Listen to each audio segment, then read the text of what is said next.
ಮಾಧ್ಯಮದ ಗೆಳೆಯರಿಗೆ ಕರ್ನಾಟಕ ರಕ್ಷಣಾ ವೇದಿಕೆಯ ಕೇಂದ್ರ ಸಮಿತಿಯ ಪರವಾಗಿ ಈ ಮಾಧ್ಯಮ ಗೋಷ್ಠಿಗೆ ನಿಮ್ಮನ್ನೆಲ್ಲರನ್ನ ಸ್ವಾಗತ ಮಾಡ್ತಾ 26 ವರ್ಷಗಳ ನಿರಂತರವಾದಂಥ ಕರ್ನಾಟಕ ರಕ್ಷಣಾ ವೇದಿಕೆಯ ಹೋರಾಟವನ್ನು ನಾಡಿನ ಕೋಟಿ ಕೋಟಿ ಜನರ ಮನೆಗಳಿಗೆ ತಗೊಂಡು ಹೋದಂಥದ್ದು ನನ್ನ ಎಲ್ಲ ಮಾಧ್ಯಮದ ಗೆಳೆಯರು, ಎಲ್ಲ ಮಾಧ್ಯಮಗಳು, ಅದರಲ್ಲೂ ವಿಶೇಷವಾಗಿ ಕರ್ನಾಟಕದ ಮಾಧ್ಯಮದ ಎಲ್ಲ ಗೆಳೆಯರಿಗೆ ಅದಕ್ಕಾಗಿ ವಿಶೇಷವಾಗಿ ಅಭಿನಂದಿಸ್ತೇನೆ. ಬಹುಶಃ ನಾನು ಹೋದ ಡಿಸೆಂಬರ್ 27 ಅದರ ಹಿಂದೆ ಒಂದು ಮಾಧ್ಯಮದ ಗೋಷ್ಠಿಯನ್ನು ಇಲ್ಲೇ ಈ ಊರಿನಲ್ಲೇ ಕರೆದಿದ್ದೆ. ಆಗ ನಿಮಗೆಲ್ಲರಿಗೂ ಸಹ ನಿಮ್ಮ ಜೊತೆಯಲ್ಲಿ ಮಾತಾಡುವಾಗ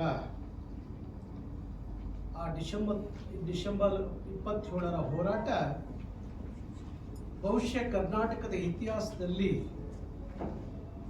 ಸರ್ಕಾರಗಳು ಒಂದು ಕಾಯ್ದೆಯನ್ನು ಮಾಡುವ ಮಟ್ಟಕ್ಕೆ ನಾವು ಆ ಹೋರಾಟವನ್ನು ತಗೊಂಡು ಹೋದವು. ಅದರ ಪರಿಣಾಮವಾಗಿ ನಾನು 16 ದಿವಸ ಜೈಲುವಾಸವನ್ನು ಅನುಭವಿಸಿದೆ.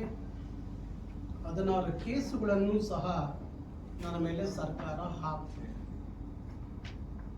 ಆದರೂ ಸಹ ಅವತ್ತಿಂದ ಇವತ್ತವರೆಗೂ ಸಹ ಯಾವುದಕ್ಕೂ ಕುಗ್ಗದೆ ಜಗ್ಗದೆ ಕರ್ನಾಟಕ, ಕನ್ನಡಿಗ, ಕನ್ನಡ ಅನ್ನುವ ವಿಚಾರದಲ್ಲಿ ಯಾರ ಜೊತೆಯಲ್ಲೂ ರಾಜಿ ಮಾಡಿಕೊಳ್ಳಿಲ್ಲ, ರಾಜಿ ಮಾಡಿಕೊಳ್ಳೋದೂ ಇಲ್ಲ. ಇವತ್ತು ಕರ್ನಾಟಕದ ಪ್ರಮುಖವಾದಂಥ 3 ಸಮಸ್ಯೆಗಳನ್ನು ಕುರಿತು ನಾನು ಮಾತಾಡಬೇಕು ಅನ್ನೋ ತೀರ್ಮಾನವನ್ನು ಮಾಡಿರುವಂಥದ್ದು. ಈ 3 ವಿಚಾರಗಳು ಒಂದು ಕಡೆ ಕರ್ನಾಟಕ, ಮತ್ತೊಂದು ಕಡೆ ಕರ್ನಾಟಕದ ಭಾಷೆ ಕನ್ನಡ, ಮತ್ತೊಂದು ಕಡೆ ಕರ್ನಾಟಕದ ನೆಲದ ಮಕ್ಕಳು ಕನ್ನಡಿಗರ ಬದುಕು. ಈ 3 ವಿಚಾರಗಳನ್ನು ಇಟ್ಕೊಂಡು ನಾನು ಮಾತಾಡಲಿಕ್ಕೆ ಇವತ್ತು ನಿಮ್ಮನ್ನೆಲ್ಲರನ್ನ ಇಲ್ಲಿ ಬರಮಾಡಿಕೊಂಡಿದ್ದು. ಕರ್ನಾಟಕದಲ್ಲಿ ಏನು ಉತ್ಪಾದನೆ ಆಗುತ್ತೆ, ಕರ್ನಾಟಕದಲ್ಲಿ ಉತ್ಪಾದನೆ ಆಗುವಂತ ಎಲ್ಲ ಪ್ಯಾಕೆಟ್ಗಳ ಮೇಲೆ, ಎಲ್ಲ ಡಬ್ಬಿಗಳ ಮೇಲೆ, ಕರ್ನಾಟಕಕ್ಕೆ ಬರುವಂತ ಎಲ್ಲ ಪ್ರಾಡಕ್ಟ್ಗಳೇನಿದ್ದಾವೆ ಆ ಎಲ್ಲದರ ಮೇಲೆ ಕನ್ನಡವನ್ನು ಬಳಸಬೇಕು, ಕನ್ನಡವನ್ನು ಕಡ್ಡಾಯವಾಗಿ ಬಳಸಬೇಕು ಅನ್ನುವ ವಿಚಾರವನ್ನ ಕರ್ನಾಟಕ ರಕ್ಷಣಾ ವೇದಿಕೆ ಇವತ್ತು ಒಂದು ವರ್ಷಕ್ಕೆ ಸಾವಿರಾರು ಹೊಸ ಪ್ರಾಡಕ್ಟ್ಗಳು ಬರ್ತವೆ.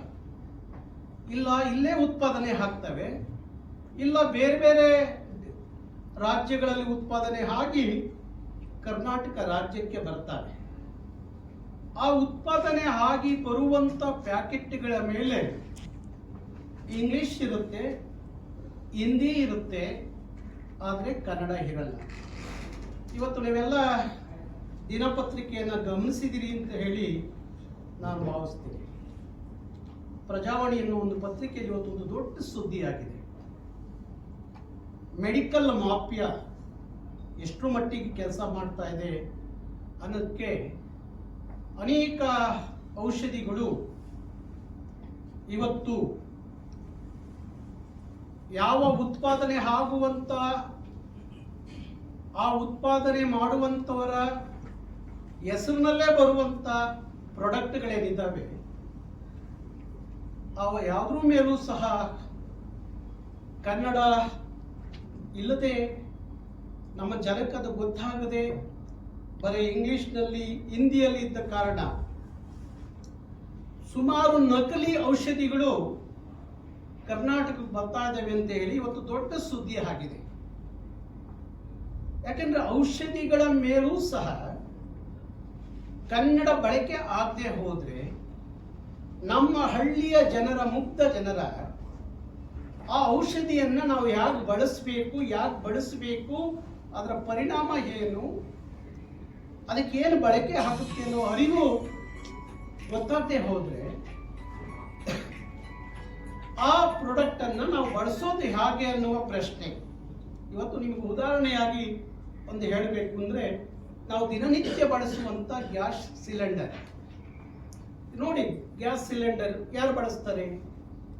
ನಮ್ಮ ಮನೆಯಲ್ಲಿರುವಂತ ಹೆಣ್ಣು ಮಕ್ಕಳು ಬಳಸುವಂತ ಗ್ಯಾಸ್ ಸಿಲಿಂಡರ್.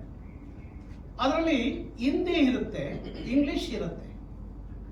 ಯಾವುದೇ ಕಾರಣಕ್ಕೂ ಅದರ ಮೇಲೆ ಕನ್ನಡ ಬಳಕೆ ಆಗಿರೋದಿಲ್ಲ.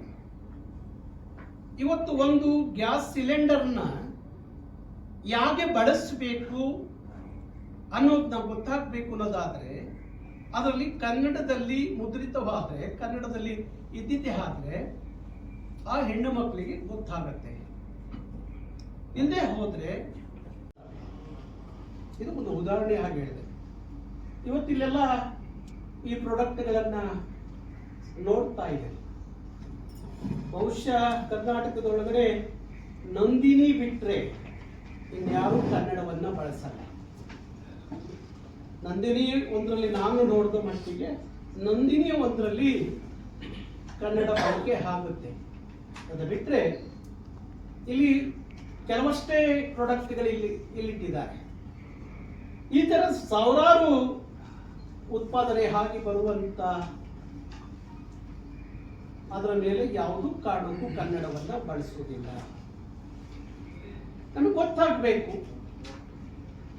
ಈಗ ಪೆಪ್ಸಿ ಇರ್ಬೋದು, ಕೋಕಾ ಕೋಲಾ ಇರ್ಬೋದು, ಬೇರೆ ಬೇರೆ ದಿನನಿತ್ಯ ಬಳಸುವಂತ ವಸ್ತುಗಳಿರ್ಬೋದು, ಅದನ್ನು ಎಷ್ಟು ಮಟ್ಟಿಗೆ ಬಳಸಬೇಕು, ಯಾಕೆ ಬಳಸ್ತಾರೆ, ಇಂಥದ್ದೆಲ್ಲವೂ ಗೊತ್ತಾಗಬೇಕಾಗತ್ತೆ. ಇಲ್ಲದೆ ಹೋದ್ರೆ ಯಾವುದೋ ಇವತ್ತು ಆದಂತ ಮೆಡಿಕಲ್ ಅಲ್ಲಿ ಏನು ಮೆಡಿಸಿನ್, ನಕಲಿ ಮೆಡಿಸಿನ್, 40ಕ್ಕೂ ಹೆಚ್ಚು ನಕಲಿ ಮೆಡಿಸಿನ್ ಎಲ್ಲ ಕರ್ನಾಟಕದ ಔಷಧಿ ಅಂಗಡಿಗಳಲ್ಲಿ ಸಿಗ್ತಾ ಇದೆ.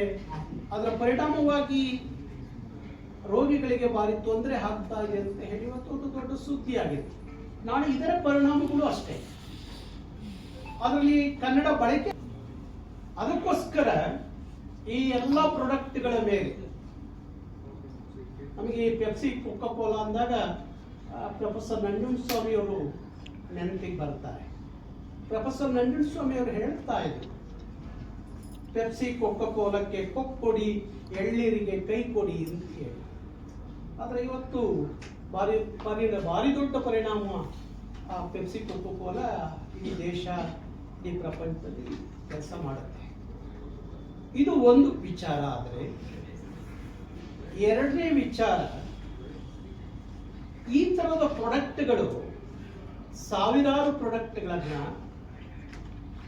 ಜನರಿಗೆ ತಲುಪಿಸುವಂತ ಕೆಲಸವನ್ನ ಒಂದು ಏಜೆನ್ಸಿಗಳು ಮಾಡ್ತವೆ. ಕರ್ನಾಟಕದಲ್ಲಿ ಉತ್ತರ ಭಾರತದಿಂದ ಬಂದಂತ ಅನೇಕರು ಆ ಏಜೆನ್ಸಿಗಳನ್ನ ತಗೊಂಡು ಇಲ್ಲಿ ವ್ಯಾಪಾರವನ್ನ ಮಾಡಿಕೊಂಡು ಬಂದಿದ್ದಾರೆ. ಬಹುಶಃ ಇದರ ಪರಿಣಾಮ ನಮಗಾಗ್ಲಿ ಬೇರೆಯವ್ರಿಗಾಗ್ಲಿ ಎಷ್ಟು ಮಟ್ಟಿಗೆ ಅದು ಪರಿಣಾಮ ಬೀರಿತ್ತು ಅನ್ನೋದು ಗೊತ್ತಾಗದೆ ಈಗ ನಮಗೆ ಅನಿಸ್ತಾ ಇರೋದು ಏನು ಅಂದ್ರೆ, ಇಂಥವೆಲ್ಲ ಏಜೆನ್ಸಿಗಳನ್ನ, ಎಲ್ಲ ಈ ರಾಜ್ಯಕ್ಕೆ ಬರುವ ಎಲ್ಲ ಪ್ರಾಡಕ್ಟ್ಗಳ ಏಜೆನ್ಸಿಗಳನ್ನ ಕನ್ನಡಿಗರಿಗೆ ಕೊಟ್ಟಿದ್ದೇ ಆದ್ರೆ, ಕನ್ನಡಿಗರೇ ತಗೊಂಡು ವ್ಯಾಪಾರ ಮಾಡದೇ ಆದ್ರೆ, ಲಕ್ಷಾಂತರ ಈ ನಾಡಿನ ಮಕ್ಕಳು ವ್ಯಾಪಾರಿಗಳಾಗ್ತಾರೆ, ಉದ್ಯಮಿಗಳಾಗ್ತಾರೆ ಅನ್ನುವ ಅರಿವು ನನಗೆ ಬಂದಂತ ವಿಚಾರ. ಹಾಗಾಗಿ ಇಂಥ ಎಲ್ಲ ಏಜೆನ್ಸಿಗಳು, ಕರ್ನಾಟಕಕ್ಕೆ ಬರುವಂತ ಎಲ್ಲ ಈ ತರ ಪ್ರಾಡಕ್ಟ್ಗಳ ಏಜೆನ್ಸಿಗಳನ್ನ ಸ್ಥಳೀಯರಿಗೆ, ಕನ್ನಡಿಗರಿಗೆ ಕೊಡಬೇಕು ಅನ್ನುವ ಒತ್ತಾಯ ಕರ್ನಾಟಕ ರಕ್ಷಣಾ ವೇದಿಕೆಯ ಒತ್ತಾಯ. ಯಾಕೆಂದ್ರೆ ಒಂದ್ ಕಡೆ ಕನ್ನಡ ಭಾಷೆಯ ಬಳಕೆ ಕನ್ನಡ ಭಾಷೆಯ ಬಳಕೆ ಆಗೋದ್ರಿಂದ ಕನ್ನಡ ಉಳಿಯುತ್ತೆ. ಈ ಥರದ ಎಲ್ಲ ಏಜೆಂಟ್ ಉದ್ಯಮಿ ಆಗ್ತಾನೆ, ವ್ಯಾಪಾರಿ ಆಗ್ತಾನೆ. ಯಾಕಂದ್ರೆ ನಮ್ಮವರಿಗೆ ವ್ಯಾಪಾರದ ಧರ್ಮ ಆ ವಿಚಾರದಲ್ಲಿ ಭಾರಿ ದೊಡ್ಡ ಕೊರತೆ ಇದೆ. ಇವತ್ತು ನೀವು ನಂದಿನಿ ತುಪ್ಪ ಉದಾಹರಣೆಗೆ ಹೇಳಬೇಕು ಅಂದರೆ, ನಂದಿನಿ ತುಪ್ಪ ಯಾವನು ಒಬ್ಬ ರಾಜಸ್ಥಾನದ ಒಬ್ಬ ಜೈನು, ಮಹೇಂದ್ರ ಜೈನ್ ಅಂತೆಲ್ಲ ಹೇಳೋರು, ಹೌದು, ಇಲ್ಲಿಯ ನಂದಿನಿ ತುಪ್ಪವೆಲ್ಲ ಇಲ್ಲಿ ಪ್ಯಾಕ್ ಆದ ತಕ್ಷಣ ರೈಲ್ವೆ ಸ್ಟೇಷನ್ಗೆ ಬಂದರೆ